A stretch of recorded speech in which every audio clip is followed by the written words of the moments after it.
আসসালামু আলাইকুম আমার প্রিয় ভাই-বোনেরা। আজকে আমি একটা নতুন রেসিপি নিয়ে এসেছি। তো আমি আজকে খেজুর গুড় দিয়ে এ মুড়ি পাক দিব। তো খেজুর গুড় দিয়ে কখনো মুড়ি পাক দেইনি।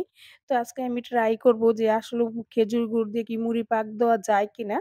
তো সঙ্গে থাকুন। দেখুন আমি খেজুর গুড় দিয়ে কি মুড়ি পাক দিতে পারছি কিনা। তো এদিকে আমি চুলায় খেজুর গুড়টা বসিয়ে দিয়েছি। তো আ খেজুর গুড়গুলো পাক দিতে হলে তো ভালো মতো আগে খেজুর গুড়গুলো জাল দিতে হবে। তো আমি ভালো মতন খেজুর গুড়গুলো জাল দিয়ে নিচ্ছি। আর মুড়ি মোয়া যেহেতু বানাবো, তো আমি আসলে কখনোই এই খেজুর গুড় দিয়ে মুড়ির মোয়া বা কোনো মোয়াই বানাইনি। সবসময় আখের গুড় দিয়ে বানানো হয়েছে। তো আমি এটি ভালো মতো পাক দিয়ে নিচ্ছি দেখুন। আর এটি করলাম ভালো মতন নাড়তে হবে। আমি একটা বাটির মধ্যে রেখে দিচ্ছি যে যদি এটা শক্ত হয়ে যায় তাহলে মনে হবে পাক এসেছে কিন্তু এটা শক্ত হয়নি। দেখুন একদম মিশে যাচ্ছে দিতে না দিতে তার মানে পাক আসে নাই। আরেকটু অপেক্ষা করতে হবে। তো আমি এইভাবে ভালো মতো নেড়ে নিচ্ছি যাতে কোনোভাবে নিচে তলায় না লেগে যায়। আর এই যে আমি অনেকক্ষণ নেড়ে নিয়েছি। তো আমি আবারও একটু চেক করে দেখব। যারা নাকি একদম পাক বোঝেন না, তাদের জন্য আরকি আমি এটা দেখিয়ে দিচ্ছি। যে একটু পানি নিবেন, পানির মধ্যে একটু ছেড়ে দিবেন। যদি দেখেন শক্ত হয়ে এসেছে তো বুঝবেন পাক এসেছে। তো আমি এরকম করে অনেকক্ষণ নেড়ে আমি মানে একটু দেখে নিচ্ছি। দেখুন আমি আবারও দিয়েছি। এটা হালকা এসেছে কিন্তু পুরোপুরি শক্ত হয়নি। দেখুন এই যে একটু হালকা এসেছে কিন্তু পুরাপুরি শক্তটা হয়নি। তো যদি পুরাপুরি শক্ত হয় তাহলে মনে হবে যে পাক এসে পড়েছে। তো আমি আবারও একটু ভালো মতন জাল দিয়ে নিচ্ছি যাতে পাকটা ভালো মতন এসে যায়। যখন দেখবেন একদম শক্ত মানে দানা কুশকুশ হয়ে মিঠাইগুলো কুশের মতন ফুলে উঠছে তখন বুঝতে পারবেন যে না আসলেই পাক সময় হয়ে গেছে। তো আমি আপনাদের ২ বার দেখিয়ে দিয়েছি। তো পাক এসে পড়লে এটা বুঝেই যায় যে একদম ধলা পেকে যায় আরকি। তো খেজুর গুড় দেয়া পাক হয় কিনা এটি কথা যে ট্রাই করতে হবে, দেখতে হবে। আসলে আমি সবসময় আখের গুড় দিয়ে আমি করেছি।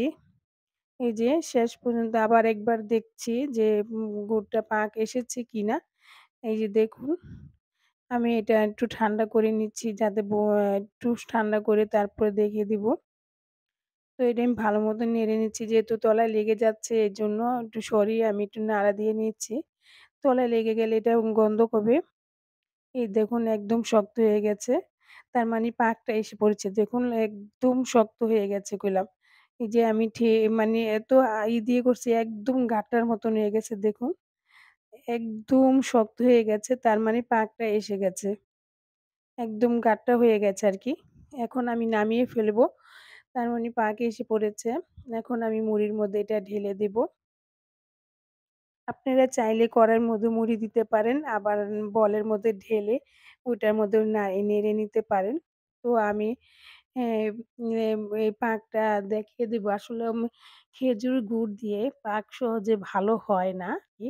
যতই পাক দেওয়ার চেষ্টা করেন কিন্তু ভালো পাক আসবে না। হুম?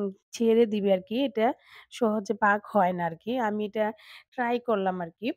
অ্যা আমি করলাম ভালো মতন পাক এনে দিয়েছি দেখতেই পারছেন। আমি করলাম এতই পাকটা মানে মিঠাইয়ের গুড়টা যে দিয়েছি একদম ভালো মতন করলাম পাক দিয়েছি। তারপরও এতটা যে আখের গুড় দিয়ে যে সুন্দর একটা হয় যে সুন্দর যে এ সুন্দর যে মোয়াটা হয়, এই মোয়াটা করলাম খেজুর গুড় দিয়ে হয় না। তো আমি অনেক ফোন করেছি ভালো মতো দেওয়ার জন্য। কিন্তু এত একটা ভালো হয়নি যেটা আখের গুড় দিয়ে হয়। তো এটা আমি একটু যাই হয়েছে আরকি চলে, খাওয়া যায় আরকি। তারপরও এই খুব সুন্দর যে হবে তা না। কোনো মতন হয়েছে আরকি। এই যে একদম ভালো মতন হয় ওটা আরকি হয়নি। তো মোয়া হয়েছে। আপনারা দেখতেই পারবেন মোয়াটা আমি বানিয়েছি। আরকি ওই যে মোয়াটা হয়ে গেছে। এটা মাশাআল্লাহ দিলে ভালোই হয়েছে। তো পাকটা থাকে না আরকি। পাকটা খুব জাতা দিয়ে চাপ দিয়ে এটা বানাতে হচ্ছে। আর একটু দেরি হলে এটা পাকটা ছেড়ে দিচ্ছে। এজন্য তাড়াহুড়ো করে আমি করলাম পাকটা দিয়ে দিয়েছি। এই যে পাকটা দিয়েছি দেখুন। এটা করলাম গরম, এখনো গরম।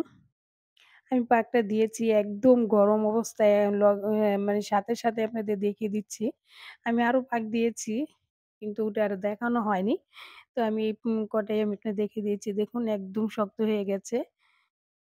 এটি গরম অবস্থায় আমি পাকটা দিয়েছি। হুম, এই যে দেখুন, এই যে এখনো কলম গরম আছে। এ অ এখন অন্তরে মানে শক্তটা হয়নি।